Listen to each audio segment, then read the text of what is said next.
I'm Devon. This is Devon. This is Devon. No, hey guys, this is Devon. Yo, it was the scene. Yeah. Someone you need to edit one of your videos and it's like... No, they can that 100% clear. I've seen the levels too. This is the beginning of the video, by the way. You got to the way. I'm trying to see where the focus point was, boy. Okay.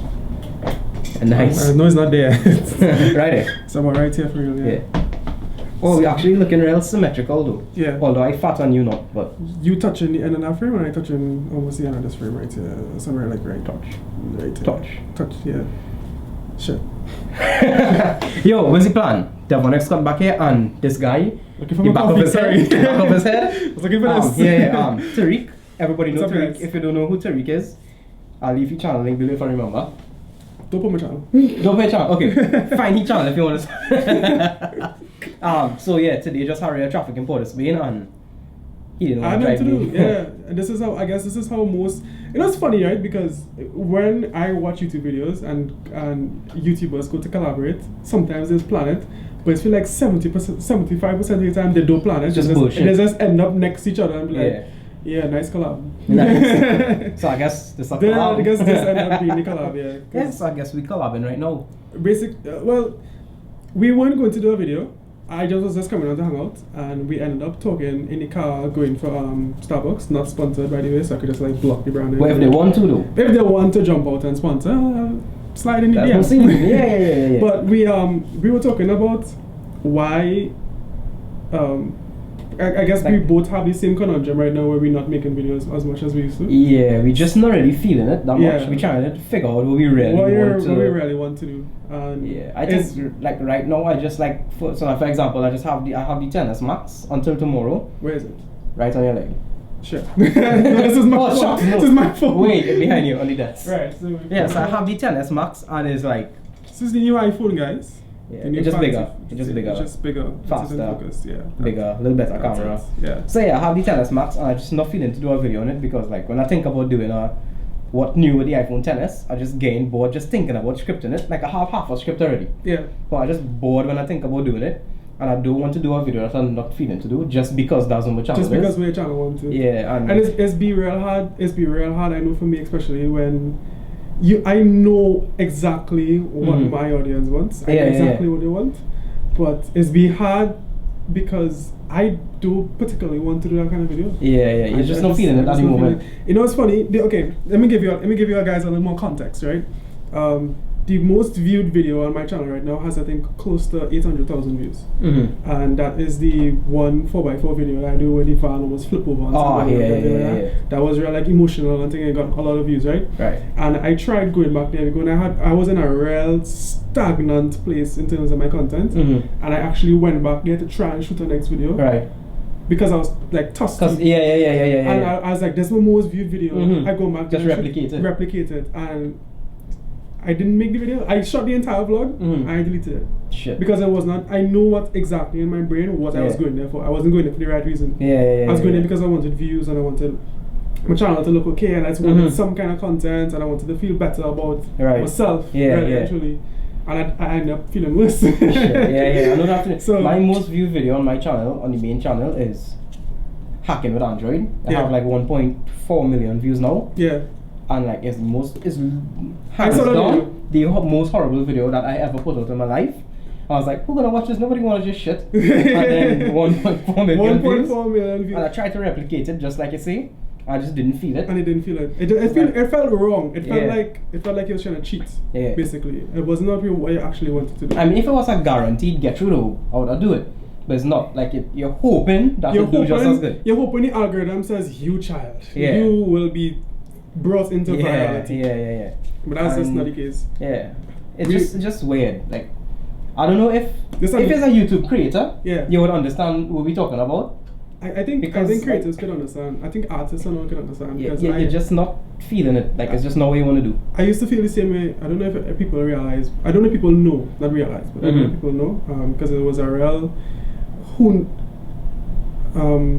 know kind of know. I apologize now because I was trying to think about what I was saying. Because I know that we could just cut this out, but the live stream still going because I like our podcast. So my brain was in two spaces. I was like, think fast. but I don't know. Some people may or may not know that I had a brand before called Graffiti Culture, which was like a clothing line brand, and I used to not draw, but I used to illustrate all the prints. And I was a graphic designer before, and I used to do art as a side hobby, right? And I know what it feels like to draw stuff in your art book, because you have a black book. It's called a graffiti artist calls it your black book, because like your blueprints to all of your pieces that you'll ever do on a wall anywhere, right? Yeah. So, and that's like a real personal thing. So I know it's like when you make stuff inside there and then you go out to try to create it, and it's like you just feel that block. You just feel like it literally feel like you're bouncing into a wall. It really feels like you're bouncing into a wall, except more painful. In a way, because it's not like a physical pain, it's like a pain I can't describe, because I know it's worse, like when you're sitting and you know what you have to do, and you're just not feeling to do it, and you know, like if you needed to execute it, you know exactly the steps you need to do to execute it. You can get it done now. Yeah. You're just not feeling to do it. It's like, I don't want to do it. I don't want to do it. Yeah. And that's the hardest part, honestly. Like you know exactly what you need to do, but you just don't want to do it. And I think for somebody, Casey Neistat, for those who don't know, if the two of you probably don't know. For one and a half. So he did say that, and I was not at that point yet. And I think one of the most important things for creators or anybody in general, when somebody is describing a situation, is one thing for somebody to describe the situation and they're in, and it's another thing for you to actually be able to empathize because you live in that situation too. Yeah. So when he stopped vlogging, whenever that was, I can't remember when he stopped. Sometimes. Yeah, he stopped vlogging. And he was describing it because he was like, he felt like he knew exactly what to do. Get up in the morning. Yeah. He do this. He do the time lapse. Right. He do this thing. Like he already has system. You know the shots he just do like this, and then he's kind of watch the ground. Right. I showed it for the camera. Like he's watched the ground, and he's kind of zoom up to him. Like he knows exactly what to do. The process embedded in his mind. He could just like do it like a robot. And then he felt like he lost part. Like it had no soul to it at a point. And that was the point I felt like I reached. And I didn't understand it then when he was talking about it. I was kind of like, yeah, I can understand, But when I felt it for myself, like, damn. It's like, this really is a problem. Yeah. It really is a problem. When you don't want to make the things you don't want to make. And you know people waiting for it. And you know people want it. People will stop you. Like, how much times you get asked, like, oh, this actually segue perfect. Yeah, because we was also talking about the awkward encounters with people in real life. Yeah. Right? So like you started yours, the one with the Devon, and then I'll tell them mine that happened 2 weeks ago. That was very weird, boy. Yeah. And this will just solidify that whole thing. Yeah. So there was one time I was just outside by my house. I was like washing down my van or something like that, right? So I was outside in the road. I wasn't in my yard. I was in the road. And this guy comes walking down the street, and he has this big smile on his face now. And I just watching him like, why is this guy smiling so much? Yeah. I didn't think anything of it. Because every time somebody has ever recognized me in public, it has been like somewhere else. Let me be honest, you thought he wanted you. Thought he wanted I was like, why is he coming? Why is he smiling? No, I thought it was like something, he must use something his phone or something. I was like, well. And then he walks up to me and he's like, Tarique Eastman, and I immediately, when somebody says your whole name, your whole government name, you realize you're dealing with somebody that probably never met you in person before. It's like, Tarique Eastman, right? And I'm like, yeah. He's like, he's like, I'm real happy to meet you, boy. Thing. So when Devon? I'm like, Devon just take my shine. He's like, I was like, he in Shogunas. I mean, that's where he lives. What he doing in Shogunas though? Well. At the time, you thought I used to live in... Yeah, I thought you used to live in Sugar. Alright, let me tell you something about North people, right? Everything past Grandma's is South, right? I didn't say South. I thought you used to live in Sugar. Technically, to you, Sugar is South. So... No, I hear the funny thing, right? About 3 weeks ago, somebody walked up to me. And I was like, yo, you're Devon X Scott, right? I was like, yeah, what's the plan? What's the name? Whatever. Talking to the guy, he was like, where Tarique though? Where Tarique Eastman? And I was like, and this just happened. I was like, you're not the same person who meet Tarique, right? He was like, we talking about no. I was like, okay, so it's just something weird. Yeah, so I don't know. I actually really like when people come up to me and talk to me though. Same. I mean, that's be real awkward. It's awkward. And there's probably think that I don't want to talk to them, but it's just I have no social behavior. I mean, like the thing is, if I know in my head I'm going to an event where people are going to want to come, it does feel real narcissistic to talk about, but we're going to talk about it anyway. Yeah. But if I know I'm going to a place where people are going to come to talk to me, I feel like I prepared for it. You know, I prepared. My social anxiety is prepared. Right. Like everybody is like. You just know what you have to do. I know what I have to deal with. I know how to give a lot of. I know how to be talking to people a lot. And that's take a lot of energy. If that's the kind of person you are, I guess that's the kind of person I became after a while. But it's take a lot of energy out here, you know. For anybody talking to somebody, if you talk to somebody in customer service, right, they will tell you talking to somebody every day. Kind of, yeah. And we're gonna at Edward right now about that. Yeah, boy. So talking to somebody, talking to people every day, it is kind of like draining. It's draining. So it's not to say that when people come up to me in public, is that is like, oh God, this person again. Yeah. But it's catch me by surprise. I'm like, huh? Cause I mean, I in the grocery. I really just come to get a can of peas. Where's the weirdest encounter you ever had though? Like, hands down weirdest. Or the most awkward? The most awkward one, I think, was the first time it happened. That was the most awkward one. The first time it happened, because I thought, I was trying to figure out who is this person and how do they know me. And that was the weirdest thing, because especially in a place like Trinidad, somebody just walk up to you like that. People don't do that. Let's face it, we living in the Caribbean. Yeah. People do that. If we were living in the States or something, I would say, right? But it was the first time, and I was in the middle of a shoot. So I think that was the first time. I think this was probably the weirdest time I remember, because it was one of the earlier times. Yeah. But I was in the middle of a shoot, and I was working with two my clients, and this guy just walks down with his friend, and I'm waiting for them to pass because they're in my shot. Yeah. So I'm waiting for them to pass, and I cool whatever, and he stops and starts talking to me, and I'm like, I didn't. What happened here? And that was the weirdest time, and I didn't know how to react. I glitched out. He was like, Tarique Eastman.exe has crashed. That's what it was. I know that glitch out feeling. And the thing is, I never know when people walk up to me. It's like usually my head is somewhere else. My head is 90% of the time somewhere else, and that's because that's just the kind of person I am. Yeah. And so when he comes to talk to me, I'm happy to speak to anybody that comes to talk to me. Like, I will stand up there for 15 minutes with you, half an hour talking to you, right? But the first 2 seconds where you're like, hey, where's the scene? It's just like, I don't know, like my brain was look at your face and I don't know this person. Yeah, like I don't know this person. So that's so if you ever watch me interact with you in the first 2 seconds, it's always be like, just understand that is like no hard feelings. It's just a very awkward and it's be awkward for some random person to come up and talk to you. I don't know. I have 3 weirdest things. I have no problem watching that screen though. Yeah, me too. I don't know watching the screen. Sorry, I don't just love we because this is real on this spot like. Yeah. I don't know if you do this all the time with your videos. Yeah, but I was trying not to watch the screen, Usually people would film with like a small screen on top of the camera, but all screen quite. Devon has like a 20-something inch monitor on the right hand side, and it is very hard not to look at it. I think people asking us questions. Oh, nice. So yeah, like I have 3 of the weirdest times, right? So 2 times was very weird, right? And the last time was just awkward.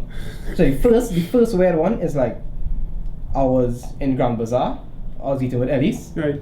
And like these Muslim guys walk in, and like they all kitted out, right? Yeah. All kitted out, like full kitted out, everything, right? And it was like about 6 of them. They walk up, like me and Ellis was sitting here eating. They walk up, sit down all around the table, watching like Devon, Ellis. So I was like, oh shit, it's like somebody vexing I piss off somebody, right? I was like, yeah. They was like, we was watching videos. I was like, oh, word, okay, vibes. That would be cool. Meanwhile, I'm going at this. That was one of the scary times. I think I'm not saying it's scary. Are we not saying it's scary? Because they were dressed like or anything like that? No, it's just the way. It's the way in which they do it. Like the way, like they just come, plant down, Devon, Ellis. It could be 10 people dressed in McDonald's uniforms just come and that would be even more scary. I'll be like, that we don't even joke about that. What is going on? You see clowns? I hate clowns. I really hate clowns. That would have freaked me out. Yeah, that would have freaked me out. The next awkward one, no, not the awkward one, the next weird one was I was walking in C3 and I was working in the gym at the time. So I had like my gym kit and everything, walking, and I just feel somebody pulling on my jeans like real hard. And when I turn around, this little boy, he's like, he's Devon X Cup. I was like, yeah. He's like, I can get a picture of you. So I was like, well, where's your name? He was like, please, let me just get a picture of you. I was like, where's your name? He's like, hold on, take out the camera. He's like, snap, thanks. I just run away. I was like, but dog, like, I want to talk to you though, like, Yeah, I don't know. The thing is, boy, like I said, it's feel real narcissistic to talk about because I feel like we are just as much fans of other people's content as we are. Yeah. It's been real weird because I would, if I saw, who would I see, boy? Who's my favorite YouTuber of all time? Besides Devon, right? Because he filming this video right now, right? And he can just like color grade real weird right now.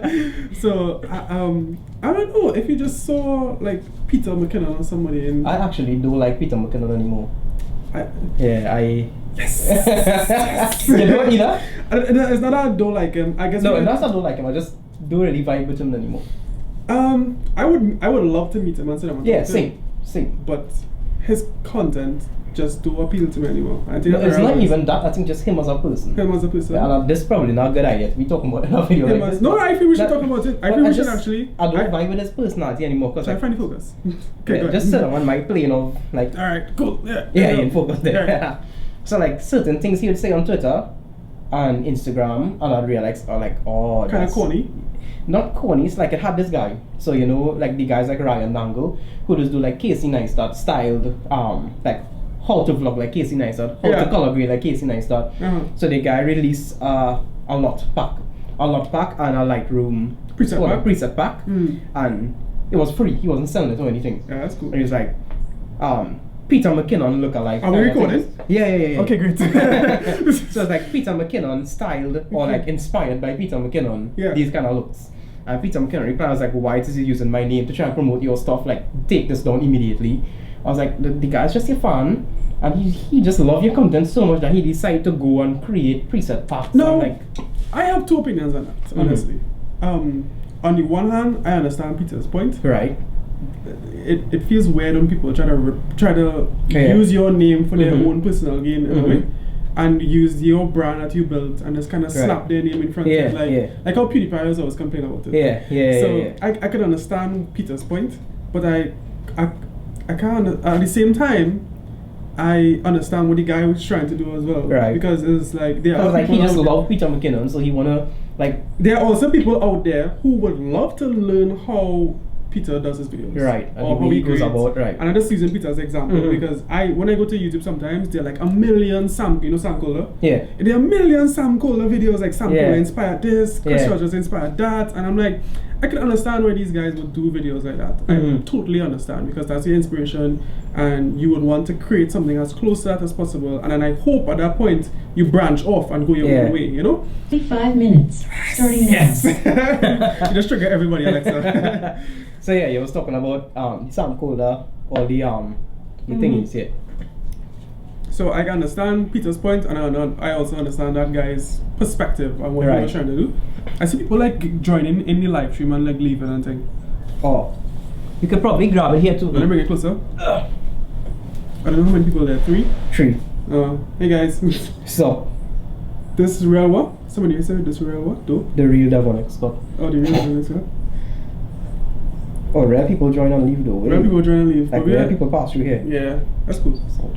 I wish I picked up on my mic. I hope this mic like. Oh yeah. I see your levels real good here. So. No, but I hope it not like ruffling. Well, we have that as a backup anyhow. So. That's cool. Let's hope that. I'll bring it out a little bit. Right. Yeah. By the way, this is the Instagram live. If anybody wondering. Yeah. Keep looking on. Yeah, I should take off my glasses because if I could see, I will watch there. Yeah, watch if I can't see, it don't make sense. I'll just watch the camera. So I can't do that. Yeah, you can't do that. Glasses off session. Jeez. So blind. For optical, where are you at? Alright, I should probably end the live now because I'll keep watching the live. Let's take it off. Okay. Bye guys. Bye. So yeah, we was talking about why we do like, why I do. Okay, my reason why I don't vibe with him anymore. It's not that I don't vibe with him, right? Now, I had a real... Yeah, feeling weird. I'll put back on my glasses. You had a real weird... I had a real deep conversation with my friend Naturally Sash. So if anybody doesn't know, Naturally Sash and I work closely together because I help her create her content, right? So when we speak about content and we talk about like our ideas and the things that bother us and things, because if you don't know, the content creator circle in Trinidad real small. It's like when you find a friend that you can relate to, like actually do content, like you just cling to that person, like like finally I have found my people kind of thing. So when we sit down talking about stuff like that, we spoke about unfollowing people that make you feel insecure about your content. So if there's somebody that you look up to, because I look up to Peter, but if there's somebody that you look up to that when you see their content it makes you feel inadequate about yours, like it has, just unfollow them. And I unfollow, like there are some people that content real amazing that don't bother me, but there's some people's content that feels so similar to mine. Peter's content felt so similar to what I wanted to make, and he was just like smashing it out, like and I felt real like, nah boy. Is it that you felt insecure, or is it that you felt that if you do it your way, people would think that, or like call you out for trying to follow Peter? I think so too. And it was like that too. And then there was a point in time that was real pissing me off. Not pissed off at Peter. Just saying. Life. Not life. Because there was a point in time for like 3 weeks straight where I had video ideas, and then when I had the idea and I scripted it out, and like 4 days or maybe a week later, he made the same video. Oh shoot! And I'm sure that's the same thing with other YouTubers. Like when you have the idea and other YouTubers make the same video, you're like, damn. Better pause now for that truck to pass. That's life here. We're not gonna get away from it. And hear the music they playing too. Yeah, it wasn't even anything. And they're driving slow. I'm like, wow. My ears bleeding. No offense to anybody who's listening to that kind of music, but we just have to. It can be anything. We just have to deal with the audio. No, they get that 100% clear. I've seen the levels too. This is the beginning of the video, by the way. You got to see Yes. Yeah, you get your 2-second intro. Yeah, that's my 2-second intro there. We were talking about he do the same video. So that kind of makes sense what you're talking about just now. When you said if I did a video like that, how people would call him out, it felt like that too. Because there were a couple of videos as well that he did and I wanted to do. That I felt like if I did that, people would call me out like, oh, you just copy, here's another Peter copy. You don't have your own style. I was like, oh, y'all didn't know I sat up all night trying to script this video. And plus, it had this time, I did a video with playing oh gosh, it was this game like Would You Rather? Yeah. It had like the full screen Would You Rather, you put your face at the bottom. I literally did that, like full screen. The whole screen of the video was Would You Rather, yes or no, and I was at the bottom with my little brother. Yeah. And somebody called me out for following Casey. Casey ever do that? No, never. I was just like, I think it's just like people autocorrect on the keyboard. They just have the option stop following Casey. Stop following and then autocorrect. Stop following. Insert YouTuber. Like I don't understand. I think you just always get that because I think you have so much YouTubers right now. It's real easy to make similar content. It's real easy to make similar content, and I think that's the. I went through a life cycle of that feeling. So it started off as me feeling like inadequate about my shit. Alright. Beep. It started off with me feeling inadequate about my content, and then it went to me like removing things from my life in my vision that made me feel that way, and I just remove all those things. So I stopped. I unsubscribed. No, I turned off the notifications for Peter's videos. Right. So I would still come back and check when I feel like, but it never used to pop up. Right. So that's just one example. So I removed people from my life that I didn't want to see, and then I started working on my stuff. And then what were we talking about just now? I was reaching the end of the life cycle. You said something just now. It's easy to I have so many YouTubers. And then it came to that realization where it's like I have so many people out there. I am going to make a video that probably somebody made a video just like. So it doesn't matter if there's a real great analogy. Whoa. There's a real great analogy. That was man, look at you, see if I can leak it. No, I saw some joke on it. I was like, yeah, that was me. There's a real great analogy where somebody said, if you walk down the bread aisle in the grocery, everybody's selling bread. Right. Bread is bread. Yeah. And I mean, now wheat grain, it's not this, butter, bread. At the end of the day, bread is bread. Yeah. And everybody selling bread. And none of them bread people going out of business. True. So, you walk down the bread aisle and you will be, I mean, you'll have your own little shelf and thing, but you'll still be making your money, you'll still be enjoying what you're doing, you'll still love what you're doing, you'll still have your audience. Yep. Don't study the man who's selling wheat grain bread next to your bread. Just focus on your bread. I realized that was a big problem of mine. I used to focus too much on what other people doing. Yeah. That was a real big problem of mine. And I was like, wait, this person doing it so much better. Like, yeah. And then you not end up doing what you want to do. Yeah. I had that problem for a long while until I just decide like to hell with everybody else or just make whatever Just make what they want feel to make. And if people unsubscribe, then they shouldn't be here in the first place. Then so yeah, and it's a hard thing to say because that's your audience and you care about your audience. But the audience, at the end of the day, you guys have the final say. What if you want to stick around with us or you just want to like peace? And I can understand if you like, I don't want to watch this anymore. It's not the kind of content that you were 2 years ago. That's real fair. Like we start off watching television series all the time. And like by season 5, you're like, gotta go. I don't like this. Yeah. So it's happened, and I understand. If you want to change around our storylines, if you want to change around our content, it's what we want to do, and it's what I want to do. So like what we were talking about in the car when I was saying like I don't feel like doing vlogs anymore, and I feel like people are going to come on the channel now and be like, that's why I took it. So they'll finally get a they'll finally get like, I feel so they'll get a Tarique. But they just subscribe when they come to look at Tarique. If you came here through my channel, please go and subscribe to. And by the way, you should follow him and subscribe to Tarique Eastman everywhere. And Possibly. Two E's, by the way. One to end Tarique and one to start Eastman. Yeah, I realize. As always, make that mistake. Do you know that my last name is actually Eastman? Oh, really? What's this? I thought it was just like Tarique Eastman. Like, my last name is actually Eastman. Oh, so that's your government name? That is my government name. Oh, wow. Nice. You just drop a bomb there in your podcast. Yeah, boy. Man, drop a bomb there. People really didn't. Somebody asked me that. It's like, wait, so your last name was actually Eastman? Because wait. They saw it on a media sheet, right? Because I had to sign in somewhere. And they saw my name. I was like, why your YouTube name here? Like, that's my actual name. Oh, fun fact, I put my YouTube name on everything. Devon XTalk? Yeah, like on media things like Devon XTalk. Right through. Like when I went to the digital launch thing, and like I win the voucher, I was like, where's your name? I was like, Devon XTalk. People start calling that now. Yeah. I wonder if MKBHJ does that. Like if you go to actual name Marquez. Wasted opportunity. Alright, what do you want to talk about?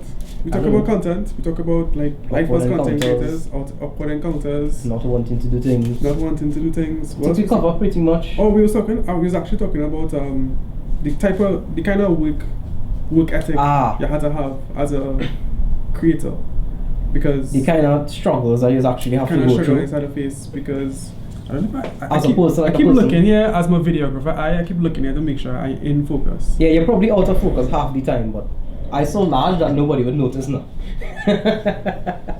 Exit frame. I just realized my monitor bent in the back. I was at all the time. I thought you had it so for No, that happened just when I was trying to fix the LEDs. Fixing my people. Yeah, we seen that. You seen that little right there. That little LED willy.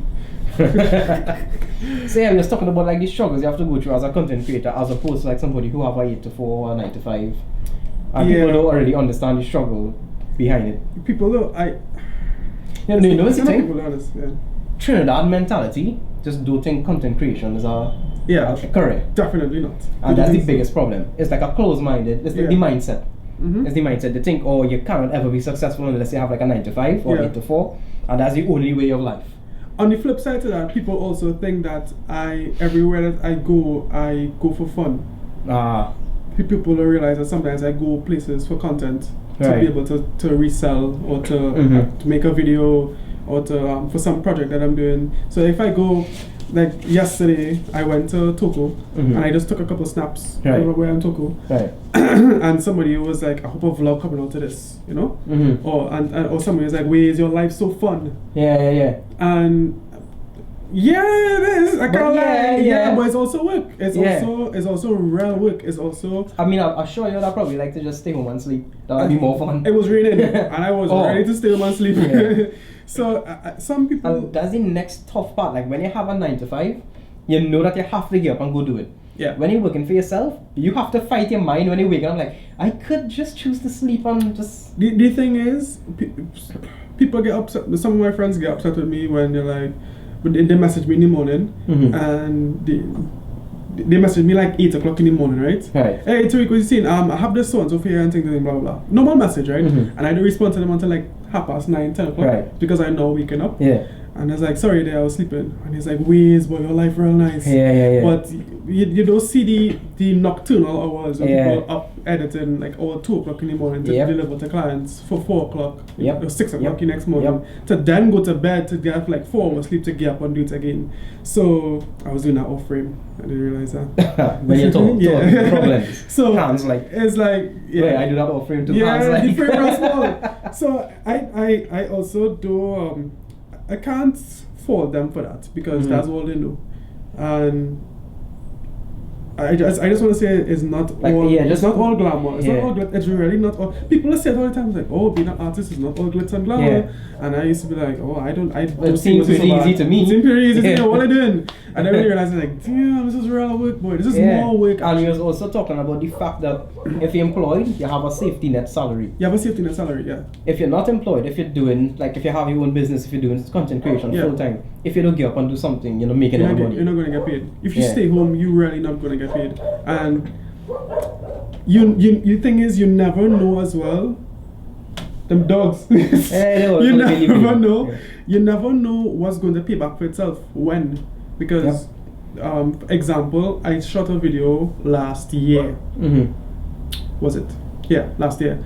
I shot a vlog last year, Tobago vlog. Right. You can link it up right here if you're on that side. This static is yeah. See, I shot a Tobago vlog last year, and the first couple of clips from that video, this year, a client called me to buy those 2 clips. Oh, vibes. So you never know when things are going to pay back for itself. So if I didn't get my lazy tail off my bed and go do that, I probably would not have made the money I made this month. And that's what the next thing we were saying is like, you can never tell how much money you're going to make next month, right? Or this month, or the month after that. Yep. It's all dependent on me or the creator or anybody getting up and getting what you want to do. Yep. Because the moment you stay in slouching in bed is the time you can be spent working. Yep. Especially if you have a 9 to 5. If you have a 9 to 5, you get up for 9, you go back home at 5. You don't have to take your work back home. Yep. When you reach home, your mind free. Yeah. But when you're a creator and you know like you wasted the entire day doing nothing, and it's ready, take a tour. And you sit down like 2 o'clock in the morning like this, like, yeah, what am I doing? I have content to create. And the worst is like when you already had like a full day of work, you get real stuff done. Yeah. And you're like, sleep on that idea hit you. And then like when that motivation hits you in the middle of the night, no matter how sleepy it is, you just have to do it. I get up and look. I get up and look for stuff. I mean, I get vexed up myself because I was losing my sleep. Because you lose your sleep, but especially like when you cover up in a nice quirky blanket after a full day and you just like. Yeah, this is me immediately. Like, just be off. Yeah. As be on my cover, and as just get an idea, and I just like my phone is. I see my phone on my clicks, and as be on my phone, like, alright, let me see if I could find them parts now, and try to. Most of the time, if I rare sleep, I just tell Siri to remind me, because you can hey Siri with the screen off now. That was never a thing now. You can do it now. And it make life real easy. Yeah. And just hey Siri, remind me tomorrow to don't listen. Oh no, that's Alexa. Siri on the side. Oh, I didn't even turn it on the 10s Max yet. But yeah, I think before we finish this, so I have a big problem I need to sort out before we finish this video. I need your tips on like, I cannot fly a drone. Like I tried to fly a drone. Wait. Okay, Came out. So I went to Oko. Right. I sent the drone up in the air. Right. And from the time my eyes, like short-sighted, right? Right. From the time my eyes lose sight of the drone, okay. Instant panic, heartbeat. I feel like my heart was gonna just give out. I was like, oh no, shit. Help, somebody help. And then I had to ignore the drone up there and look at the phone like a game and then bring it back to myself. I didn't know you could have just called it back home. Alright, so first of all, for anybody out there. Yeah, so I get over the fear. Getting over the fear of flying a drone, you just have to like.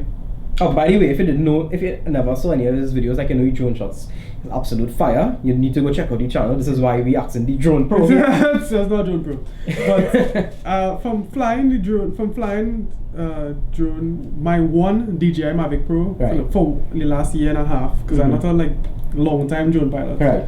As people think, I just only flying DJI. He just get real bad real fast. Real fast. But half of that I would attribute like 80% of that to the fact that the drone knows pretty much everything. The drone basically flies itself. No, it's not even about that. It's about just knowing that, like, what, roughly $8,000 to $10,000 just up in the air with no 100% sure guarantee that it's gonna come back.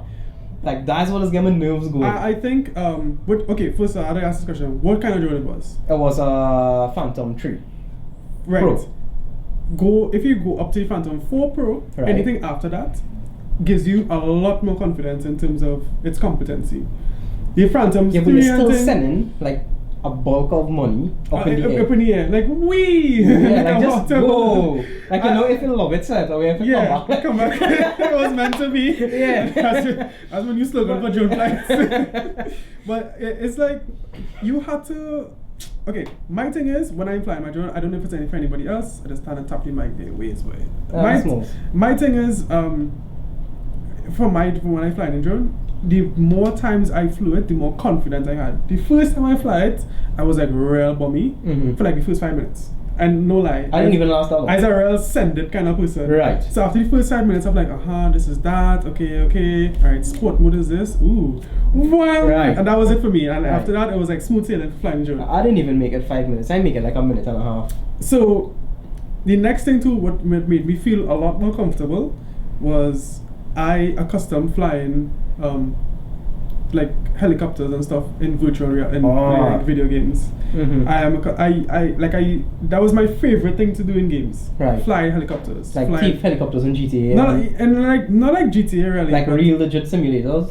Real legit simulators Right. too. And in more or less Battlefield. Okay. Battlefield used to have some real nice helicopter controls Serious? that I never felt played. very similar to flying a drone. Okay. So that's why they had like It's like you had your finger had the muscle memory down. my finger had muscle Right. memory now. So all I had to do was rely on my competency flying Right. that. I just get a feel of. Just get a feel of watching the screen, and it just really felt like, just what you're saying, it felt like playing a Right. video game.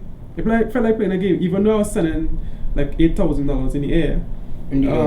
It felt like playing a game, and if I could just focus on like, remember it's a game, remember just think about it like that, get your shots and come back, and it's fine. I think one of the big problems for me too was Be fair, yeah. I was flying it at the beach, so it had real plenty of wind. That's a like, bad place to learn to fly. And as it went like 2 feet off the ground, it was like, and then kind of catch its stability. I was like, oh shit. You should fly the Mavic. Okay, so that's my next thing. If you have a Mavic, if you buy the Mavic 2 Pro, That was gonna happen, but alright. let's say you buy the Mavic 2 Pro, right, you would probably never crash that. Probably. You don't know me. I know the drone. I know the drone. I've seen that drone fly. It's like, wow, that pretty much flies itself. We will watch a video after. That drone pretty much flies itself. So what I would say is, if you're a first-time drone owner, or a pilot who just has a little fear flying, underestimation of fly as close to perfect conditions as you can for a few times. To start off, yeah. To get so a feel like of no like weird clouds, no wind, nothing by the beach because that's be real windy immediately. Try flying at like a little park. Go like 15 feet up in the air, somewhere close where you can see it. Get a feel for like the motors, like how much far left is that, and how much far right is that. Up down. Do some like park. Like I just learn to drive in a car park. Yeah. Really, just do some kind of like parking lot flying, and figure out how far you can push your drone. So then you would know how it performs in perfect conditions. So that when the wind start hitting it, you know how to counteract. Right, you know how to counteract that. But still. I'm just talking about it. Imagine the way saying like my heart start going. The technology, no. I think you had a bad experience with that because very bad experience. The Phantom 3 doesn't have as many. Don't quote me. It don't I don't think it has as good a GPS system as the 4 and like the Mavic and everything like that. Because I know when there's a video online where if the Mavic is here and you hold the Mavic by the leg and you pull it, it does rubber band back to where it was.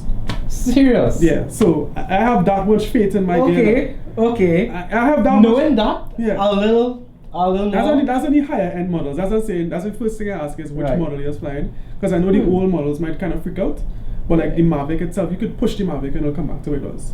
Okay, that kind of restore my faith in possibly having a drone in the future. A guy took a wind blower, like a leaf blower, how much does it blow around? And he blew it at the Mavic, and the Mavic went like from like this to like this offset to counteract the wind, and I was like leaning like this, like alright, cool, this is fine. Oh shit! I could do this whole day. Damn. And then he just took off, and you could just fly over. The drone basically flies itself.